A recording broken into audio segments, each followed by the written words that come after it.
નમસ્કાર પ્રિય દર્શકો, દ્વિજા એસ્ટ્રોલોજીની અંદર આપ સર્વનું ફરી હાર્દિક સ્વાગત છે. આજનો વિષય છે નવરાત્રિ દરમિયાન માં ભગવતીનું સ્થાપન કેવી રીતે કરવું, મંત્ર જપ કેવી રીતે કરવા, પૂજન અર્ચન કેવી રીતે કરવું અને સાથે સાથે અનુષ્ઠાનના નિયમોનું પાલન કેવું કરવું.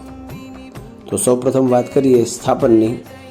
આપની પાસે એક બાજોટ હોય, એ બાજોટ ઉપર લાલ અથવા લીલું વસ્ત્ર બિછાવવું અને એના ઉપર મગ અથવા ચોખાથી સ્થાપન કરવું, અષ્ટદલ કરવું. 8 પાંદડીઓ બને એવી રીતના અષ્ટદલ બનાવવું. ત્યારબાદ વિવિધ ઉપચારો દ્વારા પૂજનનો પ્રારંભ કરવો. એમાં સૌપ્રથમ પવિત્રીકરણ કરવું, આસન શુદ્ધ કરવું, હૃદયને શુદ્ધ કરવા માટે આચમન કરવું અને આપણા જે સર્વદેવ પૂજાના દેવતાઓ છે, જેવી રીતના દીપનારાયણ છે, સૂર્યનારાયણ છે, જે કર્મના સાક્ષી સ્વરૂપે વિરાજિત છે, એમનું પૂજન અને અર્ચન કરવું. ત્યારબાદ ગણપતિ મહારાજનું ધ્યાન પૂજન યથા ઉપચાર દ્રવ્યથી કરવું અને ત્યારબાદ માં ભગવતીની મૂર્તિ હોય, શ્રીયંત્ર હોય તો એમનું પણ પૂજનના ઘણા બધા પ્રકારો છે. એમાં પંચોપચાર પૂજન છે, ષોડશોપચાર પૂજન છે, ચતુષ્ષષ્ઠી ઉપચાર પૂજન છે. 64 પ્રકારના ઉપચારથી 5 પ્રકારના ઉપચાર ફાવતા હોય, ગંધ, પુષ્પ, ધૂપ, દીપ અને નૈવેદ્ય, તો એનાથી પણ માં ભગવતીનું પૂજન થઈ શકે. ષોડશોપચાર પૂજન હોય, અલગ અલગ 16 પ્રકારના ઉપચારોથી પૂજન છે, એ પણ માં ભગવતીને પ્રસન્ન કરનારું છે. અને ત્યારબાદ બ્રાહ્મણ બોલાવી અને 64 પ્રકારના ઉપચારોથી પણ માં ભગવતીનું પૂજન થઈ શકે. તો એ આપણી શક્તિ પ્રમાણે એ માં ભગવતીનું પૂજન અને અર્ચન કરવું.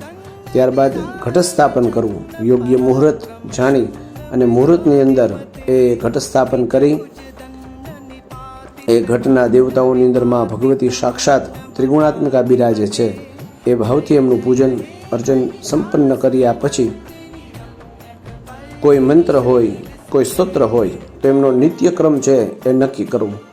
પહેલા દિવસથી લઈ અને 9 દિવસ સુધી એ જ ક્રમની અંદર જપ કરવા અથવા તો સ્તોત્ર હોય તો પાઠ કરવા. મંત્ર છે એ ગુરુમુખેથી લીધેલો હોવો અતિ આવશ્યક છે. કોઈ ગુરુ પાસેથી લીધેલો મંત્ર હોય તો એનું અનુષ્ઠાન છે એની સંખ્યાની અંદર કરવામાં આવે તો એ અનંત ગણું પુણ્ય છે એ પ્રાપ્ત કરાવનારા બને છે. સાથે સાથે કોઈ સ્તોત્ર નક્કી કરીએ છીએ તો સ્તોત્રની પણ સંખ્યા છે નિશ્ચિત થાય. અનુષ્ઠાનનો ક્રમ એવો હોય કે પહેલા દિવસે જે ક્રમથી કે જે સંખ્યાથી આપણે અનુષ્ઠાન શરૂ કરીએ, અંતિમ દિવસે પણ એ જ ક્રમથી અનુષ્ઠાન છે પરિપૂર્ણ થવું જોઈએ. મંત્ર કરતા હોય તો એની અંદર ન્યાસ છે, ધ્યાન છે અને વિનિયોગ છે. આ 3 વસ્તુ અતિ આવશ્યક છે. તો યથા મતિ અનુસાર અથવા તો કોઈ જાણકાર માણસ પાસેથી એ અનુષ્ઠાનની વિધિ વિધાન જાણી અને ત્યારબાદ માં ભગવતીનું અનુષ્ઠાન છે એ કરવું, અથવા તો કોઈ ગુરુ મંત્ર હોય તો એમનું અનુષ્ઠાન કરવું. અને વિશેષ કરી અને જેમને યજ્ઞોપવિત ધારણ કરી છે એવા બ્રાહ્મણોએ ગાયત્રી મંત્રનું અનુષ્ઠાન છે એ આ ચૈત્ર મહિનાની અંદર કરવામાં આવે, ચૈત્ર નવરાત્રિની અંદર કરવામાં આવે તો વિશેષ ફળદાયી નીવડે છે.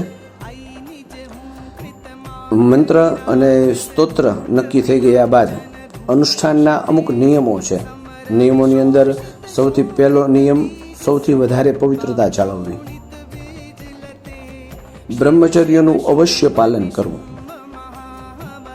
ભૂમિશયન છે એ શક્ય હોય ત્યાં સુધી, શારીરિક તંદુરસ્તી સારી હોય તો ભૂમિશયન કરવું. દર્ભની પથારી કરી અને એમના ઉપર પણ શયન છે એ કરી શકાય.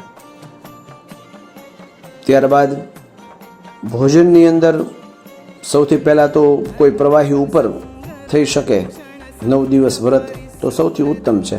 ન થઈ શકે તો ફલાહાર, ફળ લઈ અને 9 દિવસ માં ભગવતીની આરાધના કરવી. અને એ પણ ન થઈ શકે તો ફરાળી કોઈ પણ વસ્તુઓ છે, ઘરે બનેલી વસ્તુઓનો ઉપયોગ કરી અને ફરાળ પણ કરી શકાય. અને ત્યારબાદ શારીરિક તંદુરસ્તી સારી ન હોય તો એકટાણું કરીને પણ માં ભગવતીનું યજન કરી શકાય છે.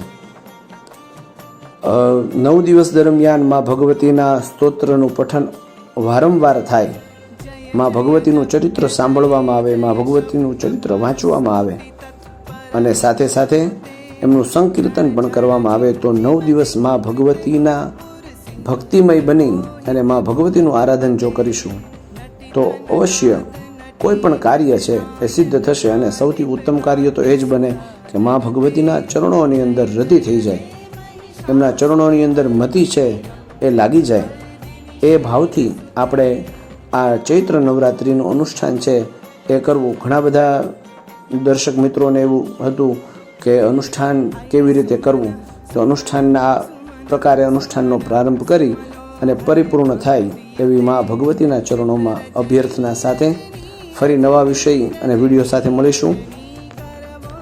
ઓમ શ્રી માત્રેય નમઃ.